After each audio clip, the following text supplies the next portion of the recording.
This week marks the first anniversary of me making Pokemon lore videos, and I think I deserve a precious rock for all my hard work. That'll do. Over the past year, I've dived into different cultures, cryptids, folklore, and history, and shared my findings with you so that I could either inspire others to take a deeper look into what Pokemon are, or inspire myself to write a new story in that Pokemon's legend, to feel just that much more legendary. So, for such a special occasion, I thought it would only be right to not only make a requested video, but one for one of my favourite mythical Pokemon. Diancie. Diancie is a bit of an anomaly of a Pokemon. You only ever see them thanks to mystery gift distributions, and they're subject to one of the many conspiracy theories from Pokemon X and Y. So let's do the old faithful and give you the rundown on Pokemon's Diamond Princess.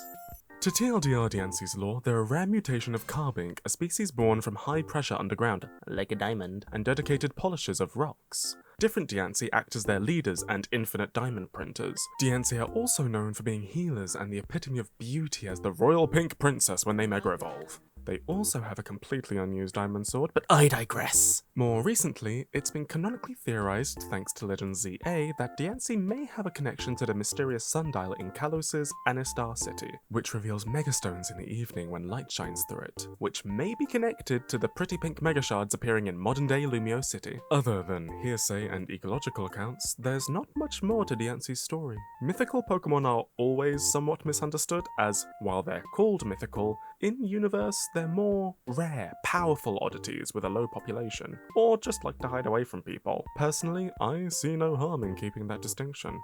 But I do prefer the ones with a bit more depth. So you must be thinking, if that's the case, why is Diancie one of my favourites then? Pretty. Truth is, I've always wanted Diancie to get more lore, especially with the theories surrounding their connection to Anistar Sundial and Mega Evolution dating all the way back to oh my god. So, before I put my pen to paper, let's see where Game Freak pulled Diancie from and look at their potential real-world inspirations. The easiest way to chalk Diancie and Carbuncle up is that they're carbuncles. You know, that thing that Carbuncle's named after? These are creatures best known in South America for their bejeweled foreheads, and honestly, that's kind of it. Fitting, right? Different countries do have some variation in their myths, though.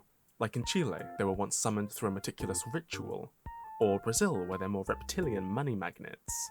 And in Algeria, a soldier claimed he saw a weasel-like one that wouldn't take his food offering, so he— oh my god, we don't need to read that one anymore. While we could very easily leave Diancie there, that's not exactly getting my brain buzzing. So I wanted to dig a bit deeper, because where did all this about healing and being a princess come from? So, me being me, I've been reading up on history and French fairy tales. Historically, diamonds were believed to have healing qualities in the medieval ages. They were a kind of miracle stone that would cure any basic symptoms like stomachaches, fatigue, the Big Depression. Diamonds also had some ties to the French monarchy. There's the Regent Diamond, said to be cursed as each owner has had a fair bit of bad luck come their way, from the poor miner who found it in late 1600s India all the way through to Empress Eugenie in the 1850s. One of the most famous of these owners was the last Queen of France, Marie Antoinette. She might have actually had more beef with diamonds though, as she was a victim to the affair of the diamond necklace. This was essentially a smear campaign where her signature was forged in order to sell a diamond necklace she really wasn't all that interested in. This whole event would go on to be one of the many reasons why the French Revolution happened. Back to Diancie, since other than being French diamonds, that's where the trail kind of stops. Their ability to produce diamonds at will makes me think of a fairy tale actually, Les Fées, or Diamond and Toads. In this story, a mum likes her older daughter more than her younger one, who's the spitting image of her dead husband, so she gets the Cinderella of it all. When the younger daughter goes to get water from a well one day, an old woman asks her for some, and who wouldn't quench a groan? Grateful for her kindness, she reveals herself as a fairy, blessing the young daughter with jewels or flowers whenever she spoke. When she went home, her mother would completely change her tune now her daughter was a money machine, and in fact wanted her older daughter to be blessed with the same gift. Despite not wanting to spew rocks, fair, her mother forces her to find the fairy, who this time appeared as a beautiful princess. When she asks for a drink from the well, the older daughter flips the wazzo, and as a punishment, toads and snakes would fall from her words instead.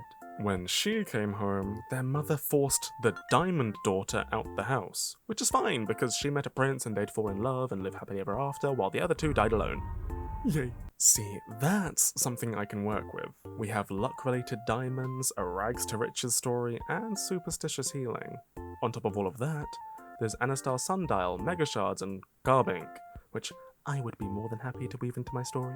Let me know what you think, and thank you. Whether you're new or have been here since last year, it means a lot. No jokes this time. I'm trying this thing called being sincere. It's really hard. Let's get this tape going.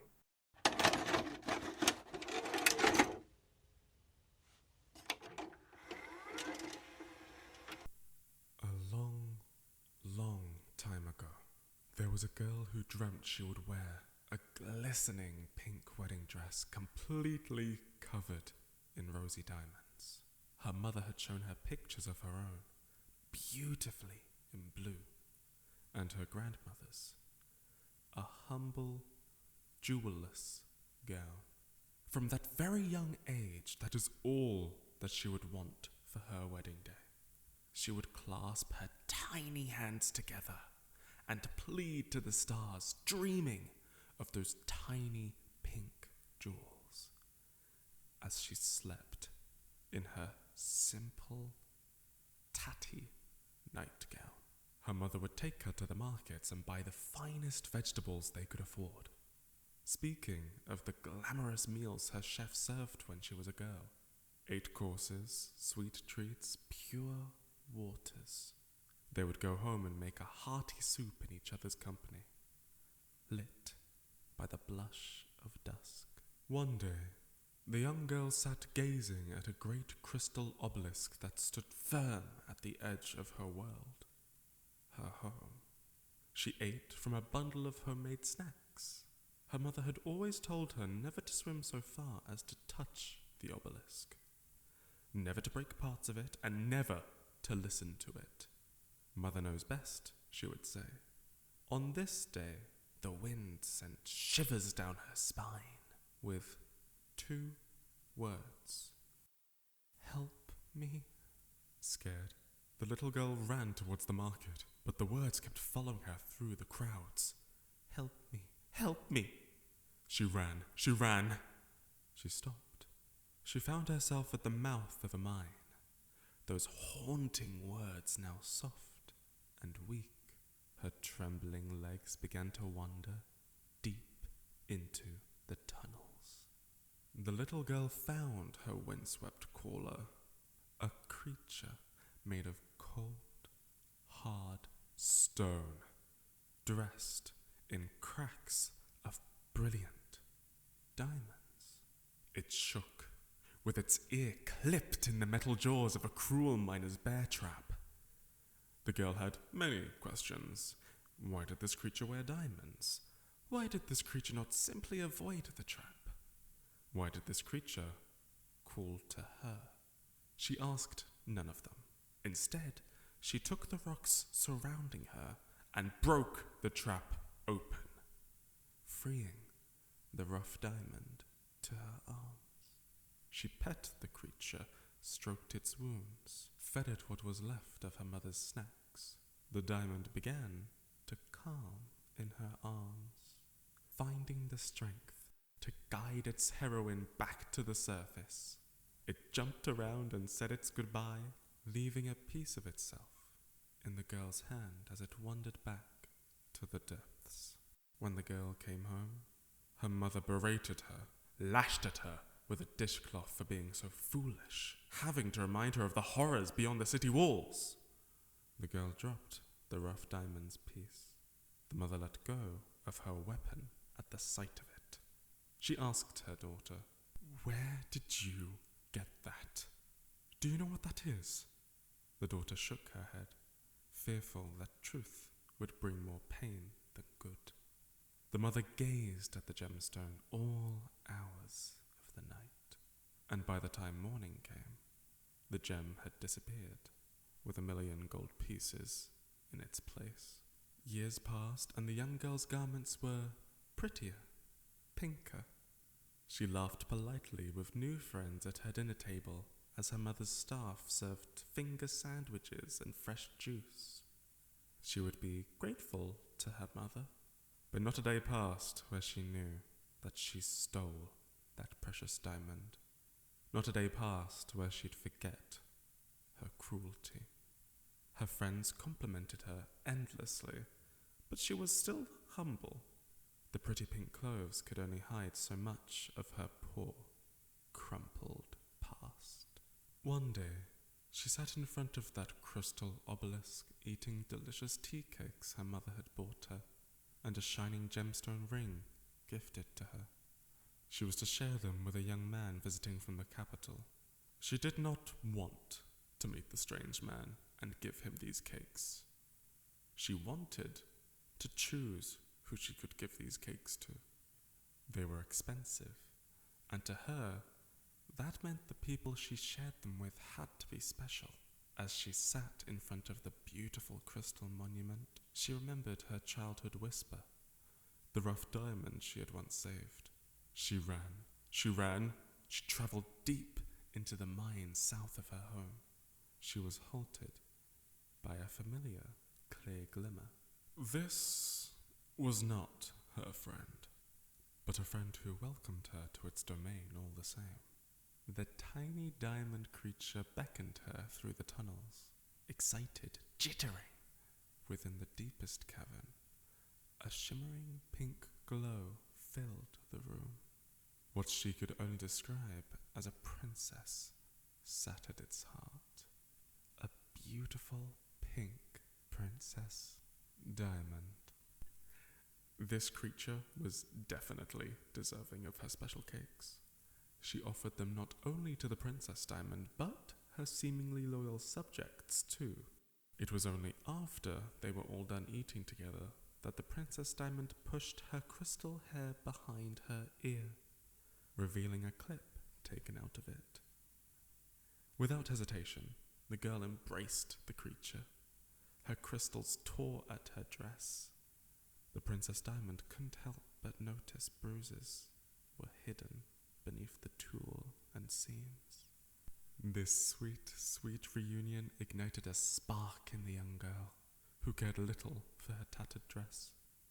She grabbed the Princess Diamond's hands and told her stories of everything that happened after their last meeting, all the way home. When she got home, her mother screamed. She shouted. She stood in front of a beautiful blue diamond wedding gown. The daughter was still as her mother berated her for missing her appointment with a proposed fiancé. She was not meant to marry so soon. Those diamonds were not the color she once dreamed. She wept for all her kindness and gratitude. She wept. The Princess Diamond had never seen such selfishness. This brutality in pretty clothing was unfit for someone toting themselves as a woman of class and regality. She stood before her weeping friend and held tight to the ring she wore and flung her impure stones across the room, filling it with a blinding light. When she could see again, the weeping girl saw a newly crowned Queen Diamond taking her place before her mother with a prismatic sword held to her throat. The mother quaked in the Queen's presence, finding only her footing as she ran far, far away from her house. The young girl apologized to the Queen Diamond, who cared little for the sorries of a young lady who didn't need them. She would point to the dress that caused the young girl to cry so hard. The blue diamonds began to shine a beautiful rosy pink, and her bruises had faded away into her dewy skin. From that day forward, she took that home and built her palace with the Queen Diamond at her side, humble, kind, and she found love in her own time. This was her peace, in knowing her mother would never have the privilege to see her wear that royal pink gown. Hi, I hope you liked my story. Once again, thank you so much for watching. I know that these videos are very niche, and over the next year, I want to explore how I can express my love of writing and storytelling, so make sure to subscribe to see what I get up to.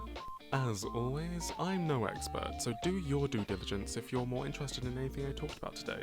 Feel free to throw any other Pokemon stories you'd like me to dive into in the comments, and don't forget to follow my other social media, and maybe, just maybe, we can see each other again.